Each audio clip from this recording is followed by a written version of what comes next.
Hello everyone, welcome to this amazing platform of our channel punish for competitive examinations and I am Piyush. तो अभी आपका RRB NTPC का 30 दिसंबर का shift 1 का examination हो चुका है और मेरे पास में अराउंड 24 क्वेश्चंस जो कि आपके पूछे गए हैं। और आपको पता है एज ऑलवेज हम यहाँ पर 100% जेन्युइन क्वेश्चंस को देखेंगे, उनके आंसर्स के साथ में देखेंगे और उनकी हम जो डिटेलिंग है ना वो भी देखेंगे कि भाई इस क्वेश्चन से रिलेटेड आपकी एक आधा अगर इन्फॉर्मेशन और होती है जो कि एग्जाम में आपसे पूछी जा सकती है आने वाली शिफ्ट में या फिर आपके और आने वाले एग्जामिनेशंस में, तो वो भी हम देख रहे होंगे। ये तो खैर मैं हूँ अगले वाले यहाँ पर हम शुरू करेंगे और देखो मैं आपको क्वेश्चंस कराता जाऊँगा, आप बिल्कुल आंसर्स को देखते जाना, टू द पॉइंट बात करेंगे। इस सेशन की जो पीडीएफएस हैं, वो आपकी अपडेट होंगी टेलीग्राम पे आज शाम को, ठीक है? टेलीग्राम चैनल जॉइन कर लेना, पनिशा फॉर कॉम्पिटिटिव एग्जामिनेशन सर्च करना, टेलीग्राम पे मिल जाएगा आपको, ठीक है? ज़्यादा बात नहीं करेंगे, सीधा क्वेश्चंस को हम यहाँ पर डिस्कस करना स्टार्ट करेंगे। नाउ पहला क्वेश्चन आपका पूछा गया कि 1 किलोबाइट में कितने बाइट होते हैं? तो आई डोंट थिंक कि ये कोई टफ क्वेश्चन है। 1 किलोबाइट में 10 की पावर 3 बाइट होते हैं, ठीक है? 1000 1 किलो में 1000 ही होते हैं हमेशा, ठीक है? चलो नेक्स्ट वाले क्वेश्चन पे आते हैं। इजी क्वेश्चन था ये तो, है ना? चलो एक क्वेश्चन फिर आपका पूछा गया सारथी स्कीम के बारे में, ठीक है? कि सारथी जो स्कीम है, सारथी स्कीम जो थी, सारथी स्कीम ये किससे एसोसिएटेड है? तो सारथी स्कीम पता है आपको, लाइसेंसिंग ऑफ व्हीकल से रिलेटेड थी। किससे थी? लाइसेंसिंग ऑफ व्हीकल्स, यानी कि जो भी वाहन वगैरह हैं उनके लाइसेंस प्रोवाइड करवाए हैं इस स्कीम के तहत। और ये स्कीम आपकी 2011 में लॉन्च की गई थी, ठीक है? कब की गई थी? 2011 में। और जहां तक मुझे याद है जुलाई 2011 में ये वाली स्कीम आपकी लॉन्च की गई थी। तो इसको अच्छे से ध्यान में रखना, जुलाई के लास्ट में की गई थी, ठीक है? तो ये चीज आपको यहाँ पर ध्यान में रखनी है। चलिए अगले वाले क्वेश्चन पे आते हैं। थर्ड वाला क्वेश्चन देखो, एक क्वेश्चन आपका यहाँ पर पूछा गया था कि 1912 में वाइसरॉय ऑफ इंडिया कौन था? ठीक है, 1912 में वाइसरॉय ऑफ इंडिया कौन था?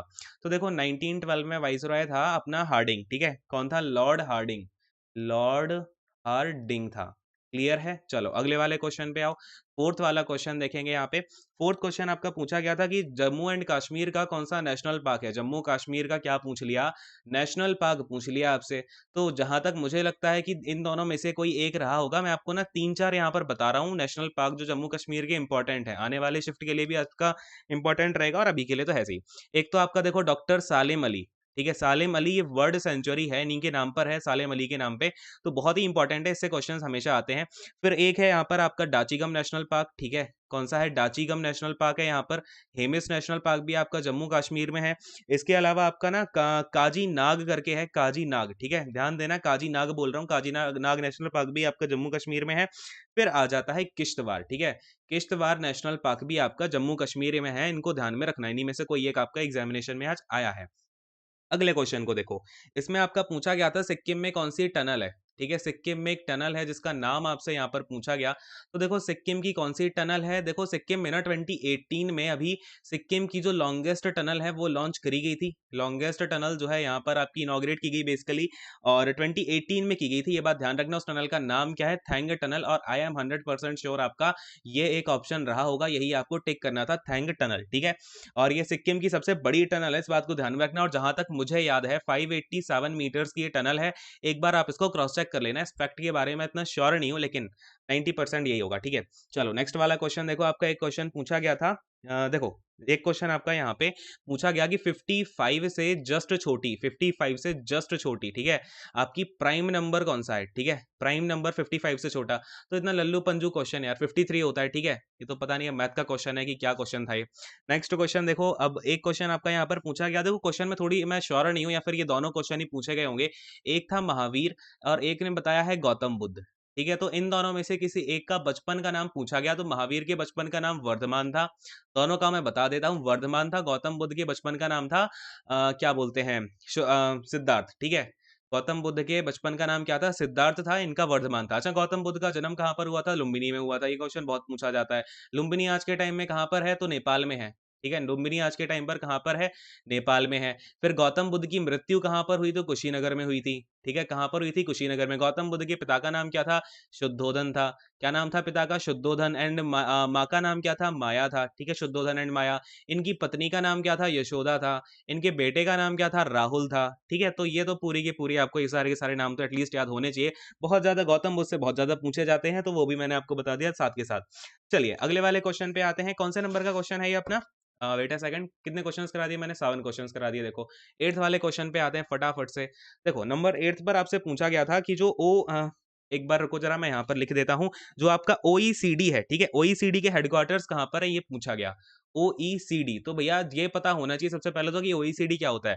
बहुत सारे बच्चों को ये नहीं पता होगा। ये होता है आपका ऑर्गेनाइजेशन फॉर, ये मैं वैसे करा चुका हूँ करंट अफेयर में, ये वाला आपका ऑर्गेनाइजेशन आया था, Organisation for Economic Cooperation, Economic Cooperation, Economic Cooperation and Development, ठीक है, क्या है, एंड डेवलपमेंट।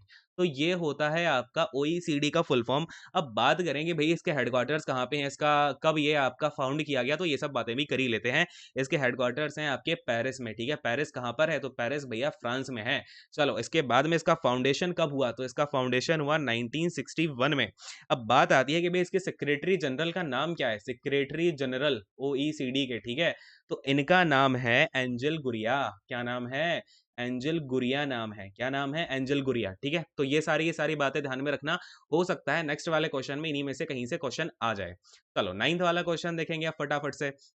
इसमें आपका पूछा गया था कि गिनीज बुक ऑफ वर्ल्ड में कौन सी योजना का नाम है इंडिया से, कौन सी योजना का नाम जो है वो गिनीज बुक ऑफ वर्ल्ड में है। और इस क्वेश्चन का आंसर जो है एक मिनट रुको, गिनीज वर्ल्ड, यहाँ पे बुक मैं लिखना भूल गया, गिनीज बुक ऑफ वर्ल्ड। तो देखो इस कौन सी योजना है, तो मुझे लगता है कि इसमें एमजी नरेगा होगी, ठीक है, सबसे बड़ी इंप्लॉयमेंट गारंटी एक्ट है ये आपका। अच्छा एमजी नरेगा का फुल फॉर्म तो पता है ना कोई यहाँ पे, राहुल गांधी तो नहीं है, देखो महात्मा गांधी, इनका पूरा नाम मैं बता देता हूँ इस योजना का, महात्मा गांधी, एन से हो जाता है नेशनल, और आर से हो जाता है रूरल, और ई से हो जाता है आपका एम्प्लॉयमेंट, जी से हो जाता है गारंटी, और आपका ए से हो जाता है एक्ट, ठीक है। फुल फॉर्म ध्यान में रखना, पूछा जा सकता है इसलिए बताया है। और इस क्वेश्चन का आंसर मुझे श्योर नहीं है एमजी नरेगा है कि नहीं है, कुछ टाइम पहले तो एमजी नरेगा ही था, अब अगर और कुछ हो गया हो तो I am not sure about that, ठीक है, एक बार चेकआउट भी कर लेना। नेक्स्ट वाला क्वेश्चन देखो, इसमें पूछा गया था आपसे कि इसरो ने रिसेंटली कौन सी सैटेलाइट लॉन्च करी है, ठीक है, इसरो ने रिसेंटली कौन सी सैटेलाइट लॉन्च करी है, कौन सी सैटेलाइट लॉन्च करी है, ठीक है। तो इसरो ने ना रिसेंटली कौन सी सैटेलाइट लॉन्च करी है, अभी ना अब बहुत सारी सैटेलाइट लॉन्च करी इन्होंने तो, लेकिन आपका जो ऑप्शन में था ना वो जीएसएलवी करके कुछ था, तो मैं आपको बताता हूँ रिसेंटली 2018 में जीएसएलवी लॉन्च करी गई थी, और उस जीएसएलवी का नाम था जीएसएलवी 7A, ठीक है, जीएसएलवी 7A लॉन्च करी गई थी। और किससे करी गई थी, तो ये आपका जीसैट, और जीसैट शायद F11 से की गई थी, ठीक है, जीसैट F11 से ये वाली आपकी लॉन्च की गई थी, ठीक है, तो ये बात पता होनी चाहिए। और 2018 में ही इसके जस्ट पहले, यानी कि ये वाली सैटेलाइट दिसंबर में लॉन्च की थी, और इससे पहले आई थिंक सितंबर में की थी, सितंबर 2018 में इन्होंने जीएसएलवी 6A, जीएसएलवी 6 से लॉन्च करी थी, और ये की थी आपकी जीसैट 8 से, ठीक है, जीसैट F8 से, सॉरी, जीसैट F8 से ये वाली करी थी, ठीक है। तो इन दोनों में से आपका जो भी ऑप्शन में रहा होगा 6 से 7 है, वो आपको राइट टिक करके आना था, रिसेंटली इन्होंने यही लॉन्च करी है। ऑल राइट, नेक्स्ट वाले क्वेश्चन पे आते हैं, 11th वन क्वेश्चन देखेंगे फटाफट से। ये रहा आपका 11th क्वेश्चन। देखो इसमें क्या पूछा गया था आपका कि जो जोजिला पास है ये कहाँ पर है, जोजिला की स्पेलिंग ये होती है, जोजिला पास आपका कहाँ पर है, तो देखो जोजिला पास सबको पता है लद्दाख में है, कहाँ पर है, लद्दाख में है, और भी पता करना हो तो लद्दाख के द्रास में है, ठीक है, कहाँ पर है भाई, द्रास में है। 12th वाला क्वेश्चन देखते हैं फटाफट से, क्वेश्चन नंबर हम 12 देखने जा रहे हैं। देखो 12th क्वेश्चन में आपका पूछा गया कि 2018 में, क्वेश्चन देखो 2018 से बड़ा आ रहे हैं, देखो 2018 में केरला एंड कर्नाटका, केरला एंड कर्नाटका में एक वायरस फैला था, आपको पता होगा। तो उस वायरस का नाम पूछा कि भैया कौन सा वायरस यहाँ पर फैला था, तो उस वायरस का नाम क्या था, निपाह वायरस, ये है निपाह वायरस, ठीक है, कौन सा वायरस था, निपाह वायरस था। और इस वायरस से जहां तक मुझे याद है लमसम अराउंड 117 मौतें हो गई थी, ठीक है। चलो अगले क्वेश्चन पे आते हैं, 13th वाले पे। नेक्स्ट वाला क्वेश्चन देखो, अ, अब एक क्वेश्चन आपका पूछा गया था यहाँ पे, एमजी नरेगा वाला मैंने करवा दिया है। अच्छा चलो, एक क्वेश्चन आपका यहाँ पर लेजिस्लेटिव असेंबली से पूछा गया, सॉरी आपका लेजिस्लेटिव काउंसिल से, है ना, कि अपने इंडिया में कितने स्टेट में लेजिस्लेटिव काउंसिल है, क्या है, लेजिस्लेटिव काउंसिल कितने कितने स्टेट में है, तो legislative council as of now है 6 स्टेट में। नाम है, एक तो आपका आंध्र प्रदेश हो गया, ठीक है, मैंने इसको एपी कर दिया है, बिहार में है आपकी, और कर्नाटका में है। ये मैंने आपको अभी एक दिन 28 के एनालिसिस में ये पूरा का पूरा बताया था, जिन लोगों ने वो एनालिसिस देखा होगा उनको सब ये वाला क्वेश्चन तो आ ही गया होगा, है ना। महाराष्ट्र में भी है, फिर आपका 4 स्टेट हो गए हैं, तेलंगाना में है, और आपका बचता है सिंगल पीस यूपी, ठीक है। तो ये सब चीजें हो गई आपकी 13 क्वेश्चन। 14th क्वेश्चन पे आते हैं। 14th क्वेश्चन आपका यहाँ पर पूछा गया था कि 29th स्टेट कौन सा फॉर्म हुआ, 29th स्टेट। अब क्वेश्चन की लैंग्वेज को देखना, 29th स्टेट कौन सा फॉर्म हुआ 2014 में, ठीक है। तो आपको पता होना चाहिए 2014 में लैंग्वेज के बेसिस पर तेलंगाना एक नया स्टेट फॉर्म किया गया था, ठीक है। अगले क्वेश्चन पे आ रहे हैं, 15th वाला क्वेश्चन देखेंगे, है ना।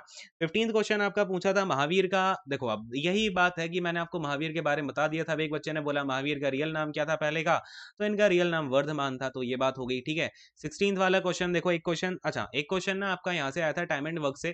टाइम एंड वर्क से क्वेश्चन आया था कुछ मैन वुमन वाला, ठीक है। तो ये भी आप ध्यान में रखना, मैन एंड वुमन मिला करके। तो ये बातें होगी। 17th क्वेश्चन देखो, 17th क्वेश्चन आपका पूछा गया, एक सीरीज थी आपकी, देखो इस तरीके से 3, 13, 23, 33, ठीक है। इस तरीके से 10-10 के गैप पे सीरीज चल रही थी, तो ये रीजनिंग का क्वेश्चन हो गया। 18th क्वेश्चन पे आते हैं। ढंग के क्वेश्चन नहीं भेजे क्या आगे किसी ने? अच्छा ठीक है, एक क्वेश्चन आपका पूछा गया था यहाँ पे कि एक रिपब्लिक बुक करके है, ठीक है। क्या है आपका एक रिपब्लिक बुक? बेटा सेकंड पेन को क्या हो गया? अब देखो Republic book, Republic, Republic book जो है यहाँ पर, इसके ऊपर एक क्वेश्चन पूछा गया कि ये जो बुक है भाई किसने लिखी है। तो द रिपब्लिक करके इस बुक का नाम है, और ये लिखी है प्लेटो ने। काफी बड़े ये दार्शनिक रहे हैं, इन्होंने जो रिपब्लिक होता है एक देश का, उसके बारे में खूब बढ़िया बुक लिखी थी। और ये कोई नई बुक नहीं है, बहुत पुरानी बुक है। इसके लमसम ना आसपास 380 बीसी में लिखा गया, ठीक है। 380 बीसी में लिखा गया, अब समझ लो कितनी पुरानी बुक है ना। और इसमें पूरा इनके फिलोसफिकल थ्योरी हो गई, पॉलिटिकल थ्योरी हो गई, ये सब लिखा हुआ था। ऑलराइट, अगले वाले क्वेश्चन पे आते हैं। एक क्वेश्चन आपका देखो बायोटिक से आया था कि गिवन था आपको कुछ, और उसमें से पूछा था बायोटिक कौन सा नहीं होता है, नॉट बायोटिक। तो ये तो आप गिवन ऑप्शन में ही देख के बता सकते हो कि जैविक अजैविक में क्या फर्क होता है, ठीक है। तो बायोटिक एबायोटिक कंपोनेंट्स थोड़ा देख करके जाना। नेक्स्ट क्वेश्चन पे आते हैं, 20th क्वेश्चन पे, है ना। तो इसमें आपका पूछा गया था कि जो वर्टेब्रे, अब देखो वर्टेब्रे से क्वेश्चन आ गया आपका, पूछ लिया होगा गिवन में से कौन सा वर्टेब्रे है कौन सा नहीं है। तो ये भी ऑप्शन देख के बताया जा सकता है। बहुत सारी कैटेगरीज होती हैं, ऐसे बताने लग जाएंगे तो ये तो बहुत बड़ा लेक्चर चला जाएगा। अगले क्वेश्चन पे आते हैं। देखो एक क्वेश्चन आपका पूछा गया था कहाँ से, ये था आपका कि कॉमनवेल्थ गेम्स ऑफ 2022, ठीक है। कॉमनवेल्थ गेम्स ऑफ 2022 आपके कहाँ पर होने वाले हैं। तो देखो भाई पहले कॉमनवेल्थ गेम आपके 2020 में होने थे, लेकिन अब कोरोना वायरस आ गया तो 2022 में शिफ्ट कर दिए। कहाँ पर हो रहे हैं? बर्मिंघम में हो रहे हैं, ठीक है। कहाँ पर हो रहे हैं? बर्मिंघम में हो रहे हैं। बर्मिंघम कहाँ पर है? इंग्लैंड में है। क्लियर है। अगर 2018 का पूछ लें कहाँ पर हुआ था, 2018 का ऑस्ट्रेलिया में हुआ था। कहाँ पर हुआ था? ऑस्ट्रेलिया में हुआ था। इंडिया, इसमें इंडिया कौन से प्लेस पे रही? तो इंडिया थर्ड रैंक रही थी इंडिया की, ठीक है। थर्ड रैंक किसकी आई भाई? इंडिया की आई थी। क्लियर है। ये सब चीजें आपको ध्यान में रखनी होती हैं। 22nd क्वेश्चन पे आ रहे हैं। देखो 22nd क्वेश्चन आपका पूछा गया था कुछ डीएसबीसी करके, डीएसबीसी कंप्यूटर से था, ठीक है। अब मुझे तो लग रहा है अगर आपने कंप्यूटर में कोई क्वेश्चन आया तो ये क्वेश्चन ना, ये क्वेश्चन ऐसा है नहीं, कुछ और यहाँ पर आपका फुल फॉर्म रहा होगा। जिसने भेजा थोड़ा सा गलत भेजा, क्योंकि डीएसबीसी कंप्यूटर में कुछ नहीं होता। ये आपका बायोलॉजी में टर्म होता है, और ये तो एक प्रोटीन का नाम होता है, काफी बड़ा लंबा चौड़ा नाम है। वो आपके एग्जामिनेशन में आएगा नहीं, ठीक है। तो एक बार मुझे अगर आपने एग्जाम दिया है तो इस क्वेश्चन को करेक्ट करके जरूर बताएं। सॉरी, अगला क्वेश्चन आपका आया था कि भैया एचडीपीसी से करके कुछ क्वेश्चन आया था। तो एचडीपीसी का भी अगेन यहाँ पर फुल फॉर्म पूछा गया, और एचडीपीसी नहीं, मुझे लगता है कि आपका एचडीपीई आया होगा, ठीक है। और ये कंप्यूटर का नहीं होता है एचडीपीई, एचडीपीई होता है हाई डेंसिटी पॉलीथीन, ठीक है। हाई डेंसिटी पॉलीथीन होता है इसका फुल फॉर्म। और अगर कंप्यूटर में आया था तो एचडीपी कंप्यूटर में कोई टर्म नहीं होता, कुछ और आया होगा, ठीक है। हाई डेंसिटी पॉलीथीन, ठीक है। पॉली इथेन होता है ये, इथीन होता है, सॉरी, यहाँ पर डबल बॉन्ड होता है तो ई एन ई लगता है। क्लियर है। तो ये सारी की सारी चीजें जो आपके क्वेश्चंस आज के पूछे गए, मैंने आपको जितना हो सकता था डिस्क्रिप्शन में बता दिया, सब कुछ बता दिया है। आई होप की पसंद आया होगा। एंड हम रात को या फिर कल मॉर्निंग में 9 AM 8 AM जितने भी AM को कर रहे होंगे, आपको इन्फॉर्मेशन दे दी जाएगी। शिफ्ट 1 प्लस शिफ्ट 2 के सारे क्वेश्चंस करेंगे, जिसमें कि हम उनका कंप्लीट एक्सप्लेनेशन देखेंगे जो रिलेटेड आपके क्वेश्चंस आने होंगे, ठीक है। So thank you so much, God bless you all, take care, bye bye and all the best.